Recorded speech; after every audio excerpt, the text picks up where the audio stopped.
গৃহযুদ্ধে গোটা বাংলাদেশ, হাসিনাকে দেশে ঢোকাতে আর্মি নামালেন সেনাপ্রধান ওয়াকার। এবং সর্বশেষ জানাবো, হাসনাত আবদুল্লার স্ট্যাটাসে সরব ছাত্র নেতারা, মাঠে নামার হুঁশিয়ারি। এতক্ষণ শুনছিলেন সংবাদ শিরোনাম, এখন থাকছে বিস্তারিত। জুলাই আগস্ট বিপ্লবে আমাদের দ্বিতীয় স্বাধীনতা অর্জনের পেছনের একমাত্র অবদান ছিল ছাত্র ও আপামর জনসাধারণের। এখানে সরকার কোনো বাহিনী বা প্রতিষ্ঠান সাহায্য করেনি। তবে বর্তমানে র্যাব ও বিজিবি দাবি করছে যে তারা ছাত্রদের পক্ষেই ছিল। একইভাবে সেনাবাহিনীকে পরবর্তীতে এমনভাবে গৌরবান্বিত করার চেষ্টা করা হয়েছে যেন তারা ছাত্রদের পাশেই ছিল। প্রকৃত সত্য হলো, 4 আগস্ট জোনার্লু কর্তৃক মুখ্য সচিব তোফাজ্জল হোসেন মিয়াকে জানানো হয়েছিল সেনাবাহিনী গুলি চালালে জাতিসংঘ থেকে তাদের ফেরত নেওয়া হবে। এই প্রেক্ষিতে সালমান এফ রহমান 5 আগস্ট দিবাগত রাত 2 ঘটিকা থেকে সকাল 7টা পর্যন্ত চেষ্টা করে ব্যর্থ হলে সেনাবাহিনী সহ অন্যান্য বাহিনী প্রধানরা হাসিনাকে পালিয়ে যাওয়ার জন্য পরামর্শ প্রদান করে এবং নিরাপদে ভারতে যাওয়ার বন্দোবস্ত করেন। উল্লেখযোগ্য বিষয় হল, সশস্ত্র বাহিনীর মধ্যম জুনিয়র সারির অফিসার ও সাধারণ সেনা সদস্যরা ছাত্র জনতার পক্ষে নৈতিক সমর্থন দিয়েছিল, যার ফলে হাসিনার আনুগত্যকারী জ্যেষ্ঠ সেনা কর্মকর্তারা সেনাবাহিনীর অভ্যন্তরে অভ্যুত্থানের ভয়ে ছিলেন। বিপ্লব পরবর্তী সময়ে সেনাবাহিনীর জ্যেষ্ঠ কর্মকর্তারা, বিশেষ করে হাসিনার ঘনিষ্ঠরা কিছুদিন ভয়ে ছিল, তবে সাম্প্রতিক সময়ে তারা আবার সক্রিয় হয়ে উঠেছে। এছাড়াও সার্বিকভাবে দেশের আইন শৃঙ্খলা উন্নয়নে সেনাবাহিনীর উল্লেখযোগ্য সংখ্যক জ্যেষ্ঠ কর্মকর্তাদের সদিচ্ছার অভাব সর্বজন স্বীকৃত। কনিষ্ঠ অফিসার ও সেনা সদস্যরা চাইলেও আওয়ামী লীগ সন্ত্রাসীদের ধরতে দেওয়া হচ্ছে না, কারণ জ্যেষ্ঠ কর্মকর্তারা বাধা দিচ্ছে। এই সুযোগে ফ্যাসিস্টরা পুনর্বাসিত হচ্ছে। সেনাবাহিনীর ভেতরে বর্তমানে আওয়ামী লীগ পুনর্বাসনে কাজ করছে 2টি গ্রুপ, একটি মেজর জেনারেলদের এবং অন্যটি ব্রিগেডিয়ার জেনারেলদের।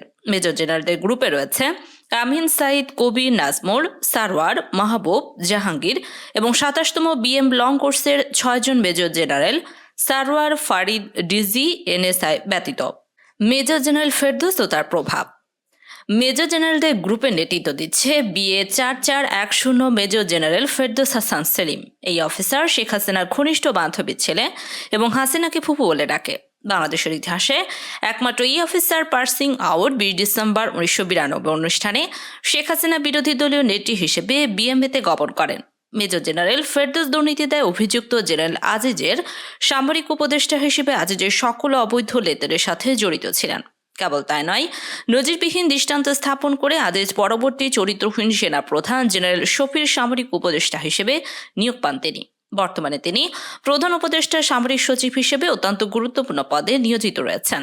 অতি চতুর এই অফিসার প্রধান উপদেষ্টাকে ব্যবহার করে সশস্ত্র বাহিনী, সিভিল এবং ফরেন সার্ভিস ও পুলিশের বড় পদগুলোতে আওয়ামী লীগপন্থী লোকদের বসাচ্ছেন।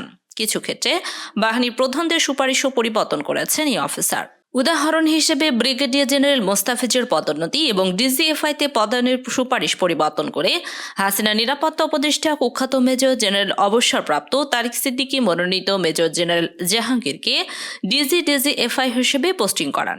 মেজর জেনারেল ফেরদৌস শুরু থেকেই গোপনে শেখ হাসিনা ও তারিক সিদ্দিকীর সাথে যোগাযোগ রক্ষা করে চলেছেন। সামরিক বাহিনী ঘিরে আওয়ামী লীগ ছক। বর্তমানে সরকার দায়িত্ব নেওয়ার পর ছোট বড় 75টি আন্দোলন হয়েছে। এই সকল আন্দোলন নিয়ন্ত্রণে সেনাবাহিনীর ভূমিকা ছিল নীরব দর্শকের মতো। 4 আগস্ট পর্যন্ত সেনাবাহিনীর জ্যেষ্ঠ কর্মকর্তারা যেভাবে ছাত্র জনতাকে অত্যাচারের জন্য চাপ দিচ্ছিলেন, সেই রকম কোনো উদ্যোগ বর্তমানে আওয়ামী লীগ সন্ত্রাসীদের ধরার জন্য নেই। ফেরদৌস এহসান এবং সেলিম আজাদ মিলে বর্তমানে আওয়ামী লীগ মন্ত্রী সকল সেনা কর্মকর্তাকে গুরুত্বপূর্ণ স্থানে বসিয়ে দিচ্ছে। তাদের পরিকল্পনা হচ্ছে আগামী নভেম্বর মাসে দেশে একটি অস্থিতিশীল পরিস্থিতি তৈরি করে রাষ্ট্রপতির চুপুর মাধ্যমে দেশজুড়ে জরুরি অবস্থা ঘোষণা করানো। এই কারণেই 9 পদাতিক ডিভিশনের জিওসি আওয়ামী লীগ চেতনাবাদী মেজর জেনারেল মঈনের বিরুদ্ধে অভিযোগ থাকা সত্ত্বেও তাকে পরিবর্তন করা হয়নি। সেনাবাহিনীতে চিহ্নিত দুর্নীতিগ্রস্ত আওয়ামী ফ্যাসিস্টদের এখনও বহাল তবিয়তেই রাখা হয়েছে। ছাত্র জনতার বিজয় সমুদ্র রাখতে জরুরি করণীয়: ক. বিতর্কিত জ্যেষ্ঠ সেনা কর্মকর্তাদের গুরুত্বপূর্ণ পদ থেকে দ্রুত অপসারণ। ফেরদৌস, জাহাঙ্গীর, মঈন, আশরাফ, সেলিম আজাদ এদের মধ্যে রয়েছেন। মেজর জেনারেল আমিন, মাহবুব, কবির, খালেদ আল মামুন এবং সারোয়ারদের মতো অন্ধ আওয়ামী লীগ নেতা টাইপ কর্মকর্তাদের অনতিবিলম্বে বাধ্যতামূলক অবসর প্রদান। খ. সেনাবাহিনীতে চিহ্নিত আওয়ামী লীগ ঘাতকদের অবিলম্বে বাহিনী থেকে বের করে দেয়া। বরখাস্তকৃত মেজর জেনারেল জিয়াউল হোসানি একমাত্র গুম খুনের সাথে জড়িত ব্যক্তি নয়। কমপক্ষে 40 থেকে 50 জন কর্মকর্তা আছেন যারা প্রত্যেকে ডজন খানেকের বেশি গুম এবং বিচার বহির্ভূত হত্যাকাণ্ডের সাথে জড়িত ছিলেন। গ. ছাত্র জনতা যারা সেনাবাহিনীর জ্যেষ্ঠ কর্মকর্তাদের দ্বারা গুম, খুন ও নিপীড়নের শিকার হয়েছেন তারা দ্রুত উক্ত কর্মকর্তাদের বিরুদ্ধে আইসিটিতে মামলার ব্যবস্থা করেন। পরিশেষে সকল জ্যেষ্ঠ সেনা কর্মকর্তা সকল পদের সামরিক সদস্যদের উদ্দেশ্যে বলবো 5 আগস্টের মতো জনগণের পাশে থাকুন। এই দেশ আমাদের সকলের। একটি পদোন্নতি, একটি পোস্টিংয়ের এবং কোনো রাজনৈতিক দলের জন্য নিজের বিবেক বিক্রি করবেন না। সারা দেশের জনগণের ভরসা আপনাদের ওপর। যারা রাষ্ট্রীয় জনগণ বিরোধী কোনো চক্রের সাথে হাত মেলাবেন তাদের বাংলার মাটি থেকে কিছুতেই পালিয়ে যেতে দেওয়া হবে না।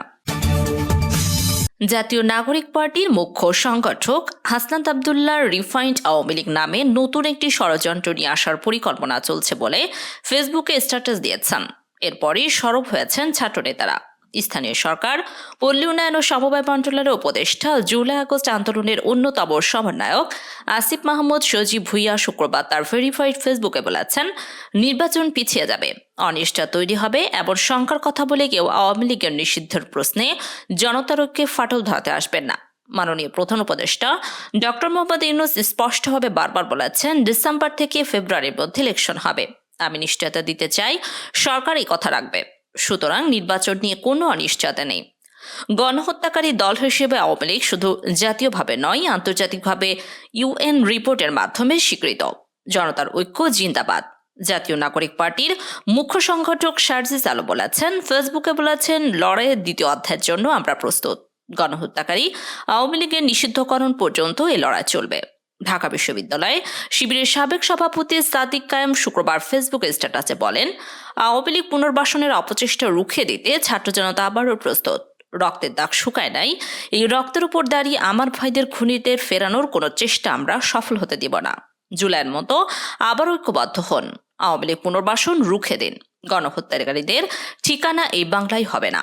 জাতীয় নাগরিক পার্টির যুগ্ম সমন্বয়ক ও চট্টগ্রামে বৈষম্য বিরোধী ছাত্র আন্দোলনের মুখ্য সংগঠক হান্নান মাসউদ তার ফেসবুক স্ট্যাটাসে বলেন, জলপাইরং কিংবা ইন্ডিয়া যারাই আওয়ামী লীগ পুনর্বাসনের চেষ্টা করবে তা জুলাইয়ের মতোই প্রতিহত করা হবে।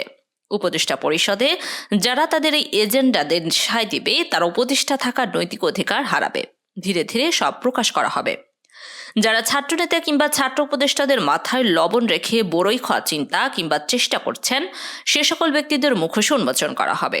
জুলাই অভ্যুত্থানের নেতৃত্ব থেকে যখন কেউ তাদের আওয়ামী লীগ পুনর্বাসন প্রক্রিয়ায় সরাসরি বিরোধিতা করছে, ঠিক তখনই নিউজ মিডিয়া কিংবা তথাকথিত ইনফ্লুয়েন্সারদের ব্যবহার করে তাদের বিতর্কিত করার জন্য মিডিয়া ট্রায়াল চালানো হয়েছে। গত 1.5 মাস ধরে যার শিকার হয়ে যাচ্ছি আমি নিজেও। শিকার হয়েছেন নাহিদ ইসলাম, আসিফ মাহমুদ, মাহফুজ আবদুল্লাহ, হাসনাত আবদুল্লাহ সহ প্রতিটি দেশপ্রেমিক মানুষ। আর তাদের প্রতিটি প্রোপাগান্ডার নিয়মিত অংশ নিয়েছে দেশের বিশ্ববিদ্যালয় পড়ুয়া অনেক সচেতন শিক্ষার্থী সহ তথাকথিত সুশীলগণ। কারো তথ্য প্রমাণহীন পোস্টকে ইউনিভার্সাল ট্রুথ ধরে নিয়ে অনলাইন ব্যাশিংয়েরও শিকার করা হয়েছে।